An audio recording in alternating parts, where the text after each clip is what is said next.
ఒకే సిటీలో ఉండే ఇద్దరు ఫ్రెండ్స్.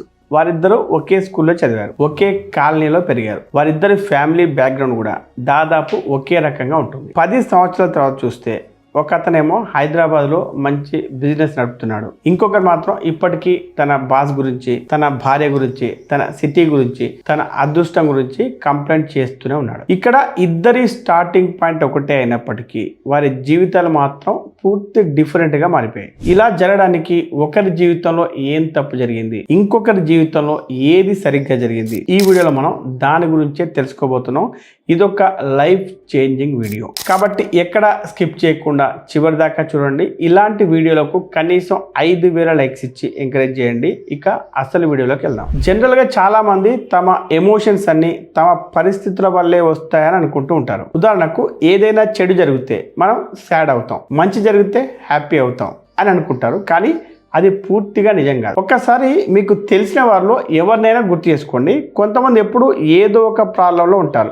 ఏ జాబ్ చేసినా ఏదో ఒక డ్రామా చేస్తారు, ఏ రిలేషన్షిప్ అయినా ఏదో ఒక కంప్లైంట్ చేస్తారు, ఏ సిటీకి వెళ్ళినా ఒకే రకమైన స్ట్రెస్తో ఉంటారు. అదే సమయంలో ఇంకొంతమందిని చూస్తే వారు ఎలాంటి పరిస్థితుల్లోనైనా పాజిటివ్గానే ఉంటారు. ఎంత డబ్బు పోయినా ఏదో ఒక సొల్యూషన్ వెతుకుతారు, ఏ సమస్య వచ్చినా స్టేబుల్గా ఉంటారు. ఇక్కడ పరిస్థితులు మారినా వ్యక్తులు మాత్రం మారలేదు. ఎందుకంటే ఎమోషన్స్ అనేవి కేవలం రియాక్షన్స్ కాదు, అవి అలవాట్లు. ఉదాహరణకు మన వైజాగ్లో నివార్ సైక్లోన్ వచ్చినప్పుడు కానీ, హుదూద్ సైక్లోన్ వచ్చినప్పుడు కానీ అందరూ ఒకే రకమైన డిజాస్టర్ను ఎదుర్కొన్నారు. కానీ ప్రతి ఒక్కరి రియాక్షన్ ఒకే విధంగా లేదు. కొన్ని ఫ్యామిలీస్ ప్యానిక్ అయిపోయి ఏం చేయాలో తెలియక అలాగే ఉండిపోతే, ఇంకొన్ని ఫ్యామిలీస్ వెంటనే నైబర్స్కి హెల్ప్ చేయడం మొదలుపెట్టాయి. అలాగే కొంతమంది గవర్నమెంట్పై కోపం చూపిస్తే, ఇంకొంతమంది వాట్సాప్ గ్రూప్ క్రియేట్ చేసి రిలీఫ్ కోసం ఆర్గనైజ్ చేశారు. ఇక్కడ కూడా పరిస్థితి ఒకటే, కానీ ఎమోషనల్ హ్యాబిట్స్ వేరు. ఇక్కడ అసలు విషయం ఏంటంటే అకస్మాత్తుగా ఒక క్రైసిస్ వచ్చినప్పుడు లేదా అనుకోకుండా ఒక ఆపర్చునిటీ వచ్చినప్పుడు అవి మీలో కొత్త ఎమోషన్స్ను క్రియేట్ చేయవు. మీలో ఇప్పటికే అలవాటుగా ఉన్న ఎమోషన్స్ని 10 రెట్లు పెంచుతాయి. ఉదాహరణకు మీ డిఫాల్ట్ ఎమోషన్ ఆందోళన అయితే క్రైసిస్ వచ్చినప్పుడు మీరు ఇంకా ఎక్కువగా టెన్షన్ పడతారు. అదేవిధంగా మీ డిఫాల్ట్ ఎమోషన్ ప్రాబ్లమ్ సాల్వింగ్ అయితే క్రైసిస్ వచ్చినప్పుడు మీరు ఇంకా ఎక్కువగా సొల్యూషన్స్ కనుక్కుంటారు. ఇది ఫిలాసఫీ కాదు, ఇది కేవలం సైకాలజీ మాత్రమే. దీన్ని మీరు అర్థం చేసుకుంటేనే మీ జీవితం మారిపోతుంది. అయితే ఇప్పుడు ఎమోషన్స్ అనేవి అలవాట్లయితే ఆ అలవాట్లు మనకెవరు నేర్పిస్తారు అనే ప్రశ్న తలెత్తవచ్చు. నిజానికి ఎవరు మనల్ని కూర్చోబెట్టి ఇలా బాధపడు లేదా ఇలా హెల్ప్లెస్గా ఫీల్ అవ్వు అని నేర్పించరు. అవి సహజంగానే మనలో ఏర్పడతాయి. మనం పెరిగిన కుటుంబం, ఇంట్లో డిన్నర్ టైంలో జరిగే సంభాషణలు, మన తల్లిదండ్రుల డబ్బు సమస్యలను ఎలా హ్యాండిల్ చేశారు, గొడవల్ని కానీ లేదా ఫెయిల్యూర్స్ని కానీ ఎలా ఎదుర్కొన్నారు, ఇలాంటి వాటిని చూసి మనకు తెలియకుండా మన మనసులో అవి ఒక ప్యాటర్న్ లాగా సెట్ అయిపోతాయి. అంటే మన చుట్టూ ఉన్న పెద్దలు ఎలా ప్రవర్తించారో వాటినే మనం కూడా నేర్చుకుంటాం. ఉదాహరణకు ఆర్మీ ఆఫీసర్స్ తీసుకోండి. వాళ్ళు చాలామంది రిటైర్ అయిన తర్వాత ఎమోషనల్గా, ఫిజికల్గా కష్టపడుతుంటారు. కొందరు వెయిట్ పెరుగుతారు, కొందరికైతే త్వరగా కోపం వస్తుంది, ఇంకొందరికి మెంటల్ సమస్యలు కూడా వస్తాయి. ఎందుకు ఇలా జరుగుతుందంటే వారు అప్పటి వరకు డిసిప్లిన్ ఎన్విరాన్మెంట్లో ఉండి వచ్చారు. కానీ రిటైర్మెంట్ తర్వాత ఆ ఎన్విరాన్మెంట్ అనేది పోవడం, అలాగే కొత్త ఎన్విరాన్మెంట్కి తగ్గట్టుగా వీరు మారకపోవడం వల్ల ఇలా జరుగుతుంటుంది. కానీ ఇక్కడ ఒక మంచి విషయం ఏంటంటే ఈ ఎమోషనల్ హ్యాబిట్స్ని మనం ఎంచుకోలేదు, అవి మన ఎన్విరాన్మెంట్ వల్ల మనలోకి వచ్చాయి. కాబట్టి వాటిని మార్చుకునే అవకాశం మన దగ్గర ఉంటుంది. అంటే మనకు ఉపయోగం లేని ప్యాటర్న్స్ని అన్ఇన్స్టాల్ చేసి కొత్తగా మంచి ప్యాటర్న్స్ని క్రియేట్ చేసుకోవచ్చు. ఈ డిసిజన్ పూర్తిగా మన చేతుల్లోనే ఉంటుంది. ఎందుకంటే మన సబ్ కాన్షియస్ మైండ్ మన మాటే ఉంటుంది. మన తల్లిదండ్రుల మాట కాదు, మన స్పౌస్ మాట కాదు, మన బాస్ మాట కూడా కాదు. కాబట్టి మనం దానికి ఎలా చెప్పుకుంటామో, మనం దానికి ఎలా ట్రైన్ చేసుకుంటామో అది కూడా దాన్నే ఫాలో అవుతుంది. అయితే మనం మన సబ్ కాన్షియస్ మైండ్ని మార్చుకోవాలనుకుంటే ఇప్పుడు చెప్పబోయే 3 స్టెప్స్ ప్రాసెస్ని ఫాలో అవ్వాలి. Step 1 awareness. మీ ఎమోషనల్ ప్యాటర్న్స్ని గుర్తించడం. దీనికోసం మొదట మిమ్మల్ని మీరు నిజాయితీగా ప్రస్తుతం నా లైఫ్లో నేనేం ఫీల్ అవుతున్నాను, అంటే నా దగ్గర ఏం జరుగుతుంది అని కాకుండా నేనేం ఫీల్ అవుతున్నాను అని ప్రశ్నించుకోండి. దానికి సమాధానాన్ని 2 మాటల్లో రాసుకోండి. ఉదాహరణకు ఫ్రస్ట్రేటెడ్, హెల్ప్లెస్, స్టక్, యాంగ్జియస్, ఇలాగా 2 ముక్కల్లో రాసుకుంటే సరిపోతుంది. ఆ తర్వాత ఆ ఫీలింగ్ అనేది కొత్తదా లేక పాతదా అని తెలుసుకోండి.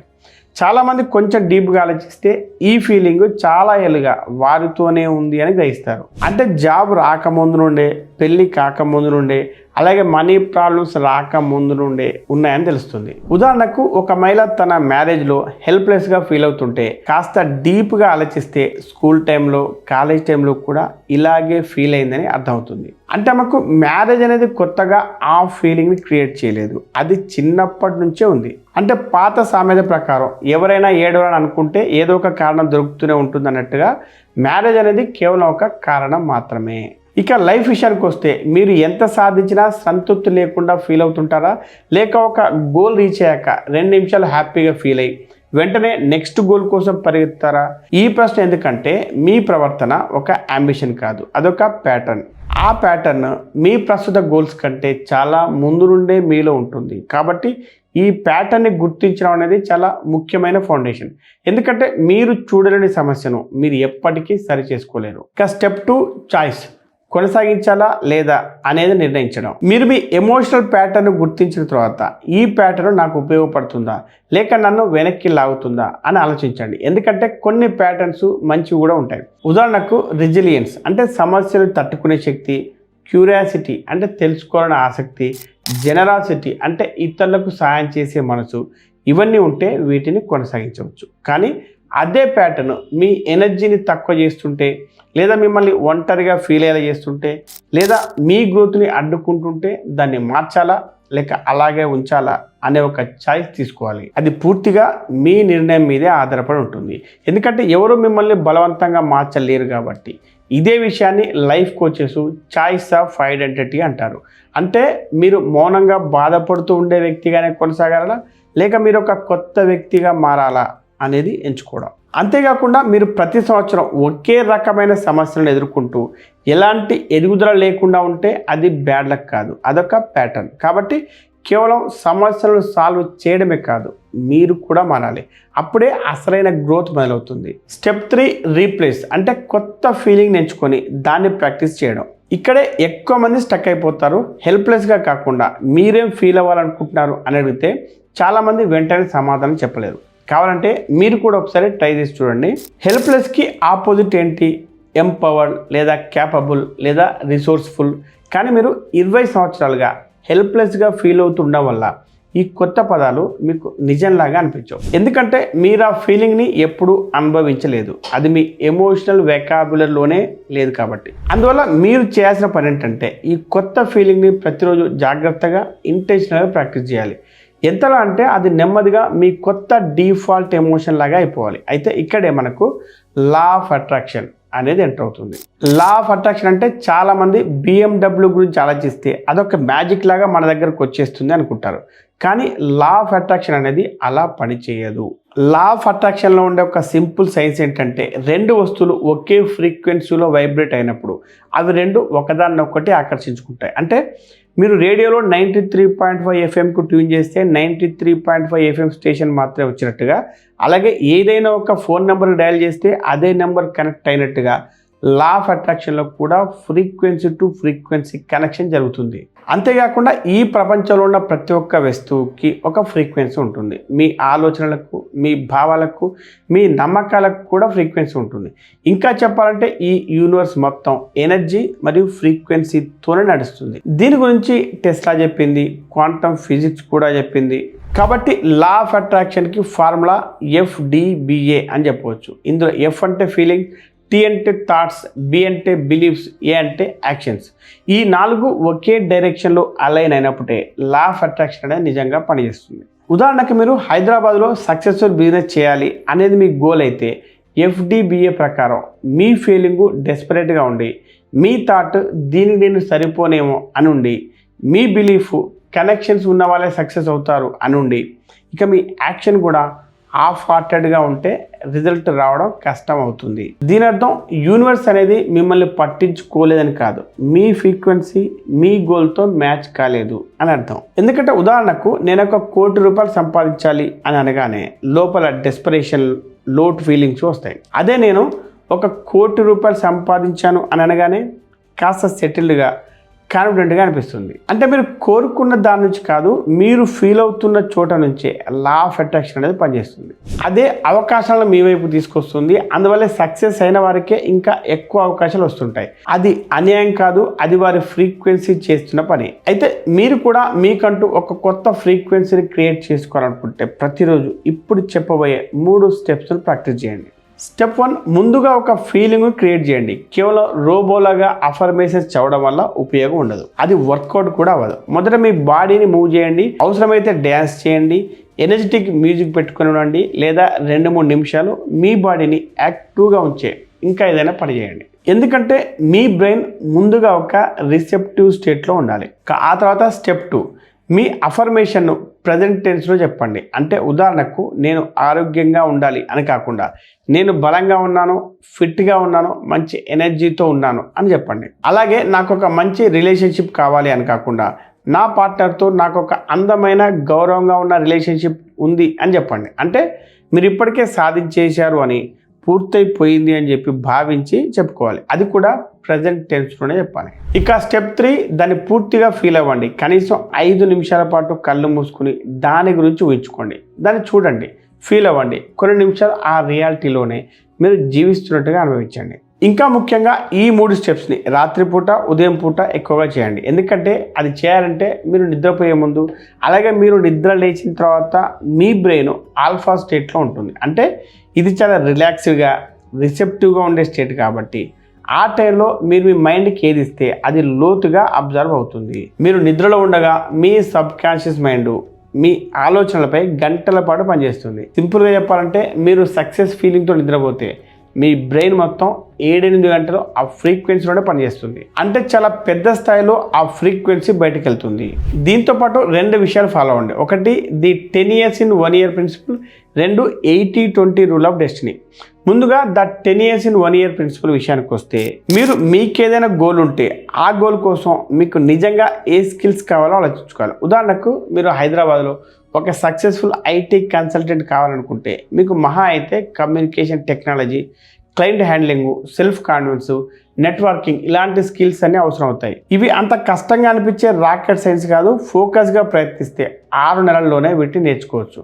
ఎందుకంటే అసలైన సక్సెస్ టైం మీద ఎక్కువ ఆధారపడదు, మీ మైండ్ సెట్ మీద, మీరు నమ్మే నమ్మకాల మీద, మీరు ఎంత ఫాస్ట్గా స్కిల్స్ నేర్చుకుంటారు అనే వాటిపైన ఆధారపడి ఉంటుంది. ఉదాహరణకు ఎంతోమంది 100 సంవత్సరాలు కష్టపడిన నిర్మించలేని పెద్ద పెద్ద కంపెనీలను ఎలాన్ మస్క్ కేవలం 10 సంవత్సరాల్లోనే నిర్మించాడు.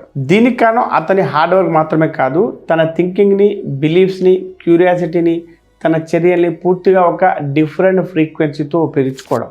కాబట్టి మీరు కూడా వచ్చే 12 నెలల కాలాన్ని మీ FTBA అంటే మీ ఫీలింగ్స్ని, థాట్స్ని, బిలీఫ్స్ని, యాక్షన్స్ని ఉద్దేశపూర్వకంగా అప్గ్రేడ్ చేసుకోగలిగితే మీరు కూడా 10 సంవత్సరాల ప్రోగ్రెస్ని ఒక్క ఏడాదిలోనే సాధించగలరు. ఇక 80-20 రూల్ ఆఫ్ డెస్టినీ విషయానికి వస్తే, దీనిలో ఒక ఫెయిర్ క్వశ్చన్ ఉంటుంది. అదేంటంటే మన కంట్రోల్లో లేని విషయాలలో ఏం చేయాలి అని. మన కంట్రోల్లో లేని విషయాలంటే ఉదాహరణకు గ్లోబల్ రిసెషన్ రావడం, ఇంట్లో ఎవరికైనా అనారోగ్యం రావడం, కరోనా లాంటి పరిస్థితులు రావడం. మీరన్నీ సరిగ్గా చేసినా కూడా ఇలాంటి పరిస్థితుల్లో ప్రపంచం మొత్తం తల్లకిందులైపోతుంది. ఇలాంటి పరిస్థితుల్లో మనకు 80-20 రూల్ అనేది హెల్ప్ చేస్తుంది. ఈ రూల్ ప్రకారం మన జీవితంలో జరిగే సుమారు 20% విషయాలు డెస్టినీ లాంటివి. అంటే మనం ఏ ఫ్యామిలీలో పుట్టాలి, కొన్ని అనారోగ్యాలు, కొన్ని ప్రమాదాలు, ఇలా వాటంతటవే జరిగిపోయే సంఘటనలు. కానీ మిగిలిన 80% జీవితం మీరు ఆ 20% పరిస్థితులకు ఎలా స్పందిస్తారు అనే దానిపై ఆధారపడి ఉంటుంది. సాధారణంగా చాలామంది ఆ 20% పరిస్థితులను ఎదుర్కొంటూ బతికేస్తారు, తమ జీవితాన్ని డెస్టినీకి అప్పగించేస్తారు. కానీ అసాధారణమైన వారు మాత్రం ఆ 80% పరిస్థితులు కంట్రోల్ చేస్తారు. పరిస్థితులకు ఎలా స్పందించాలి, వాటిని ఎలా ఉపయోగించుకోవాలి, వాటి నుండి ఏం నిర్మించాలి అనేది వారే నిర్ణయిస్తారు. కరోనా సమయంలో కూడా ఇదే జరిగింది. కొంతమంది అన్నీ కోల్పోయి చేతులెత్తేశారు. కానీ ఇంకొంతమంది విజయవాడ, గుంటూరు, అమరావతి లాంటి ప్రదేశాల్లో ఉన్నవారు లాక్డౌన్ టైంను ఉపయోగించుకొని యూట్యూబ్ ఛానల్ స్టార్ట్ చేశారు, ఆన్లైన్ బిజినెస్ పెట్టారు, కొత్త స్కిల్స్ నేర్చుకున్నారు. చాలామందికి ఈ వీడియో చూస్తున్నప్పుడు వెంటనే ఎవరో ఒకరు గుర్తుకొచ్చి ఉంటారు. అది మీ భర్త అయినా లేదా మీ భార్య అయినా కావచ్చు, మీ తల్లిదండ్రుడైనా కూడా కావచ్చు, మీ అన్నా చెల్లెలైనా కావచ్చు. ఎందుకంటే వీరి అలవాట్లు కానీ లేదా ప్రవర్తన వల్ల ఇంట్లో అందరూ ఇబ్బంది పడే పరిస్థితి ఉంటుంది. కానీ మారాలని అనుకోని వ్యక్తిని మనం మార్చలేము. వాళ్ళు మారాలి అని అనుకునే వరకు లేదా పరిస్థితులు వాళ్ళను బలవంతంగా మార్చే వరకు ఎవరు వాటిని మార్చలేరు. కానీ మనం చేయగలిగేది మాత్రం ఒకటే ఉంది, అది మనమే ముందుగా మారడం. మన ఆలోచనలు, మన రియాక్షన్స్, మన ప్రవర్తన మార్చుకుంటే మన ఫ్రీక్వెన్సీ మారుతుంది. అప్పుడు మనం అన్నెసెసరీ డ్రామాను ఆకర్షించము, వాళ్ళు ట్రిగ్గర్ చేసినా మనం రియాక్ట్ అవ్వము, మనం ప్రశాంతంగా బలంగా మారుతాం. దీనివల్ల మనలో వచ్చిన ఈ మార్పు నెమ్మదిగా వారిపై కూడా ప్రభావం చూపుతుంది. ఉదాహరణకు మీరింట్లో ప్రతిరోజు ఏదైనా మంచి అలవాటు మొదలు పెడితే, అంటే డ్యాన్స్ చేయడం, అఫర్మేషన్స్ చేయడం, కారణం లేకుండా నవ్వడం లాంటివి చేస్తే మొదటి 2-3 రోజులు వారు మిమ్మల్ని చూసి నవ్వుతారు. కానీ కొన్ని రోజులు పోయాక వారిలో ఒకరు మెల్లగా మీతో జాయిన్ అవుతారు. కొంతకాలానికి మొత్తం మీ ఇంటి వాతావరణమే మారిపోతుంది. కాబట్టి ఎవరినైనా బలవంతంగా మార్చలేకపోయినా మనం మారి వారు కూడా మారడానికి ఒక ఉదాహరణగా నిలబడవచ్చు. ఇప్పుడు మీరు తీసుకోవాల్సిన ఛాలెంజ్ ఏంటంటే, మీరు మార్చాలనుకునే ఒక ఎమోషనల్ ప్యాటర్న్ని రాసుకోండి. ఆ తర్వాత దాని బదులు మీరు ఎలా ఫీల్ అవ్వాలనుకుంటున్నారో దాన్ని ప్రజెంట్ టెన్స్లో రాయండి. అంటే అది ఇప్పటికే జరిగిపోయినట్టుగా రాయండి. ఇక ఆ ఒక్క సెంటెన్స్ మీ కొత్త ఫ్రీక్వెన్సీకి స్టార్టింగ్ పాయింట్ అవుతుంది. ఇది మీకు ఈరోజు కొత్తగా ఆలోచించడానికి సహాయపడితే దీన్ని అవసరం ఉన్న వారితో షేర్ చేయండి. Be rich, stay rich.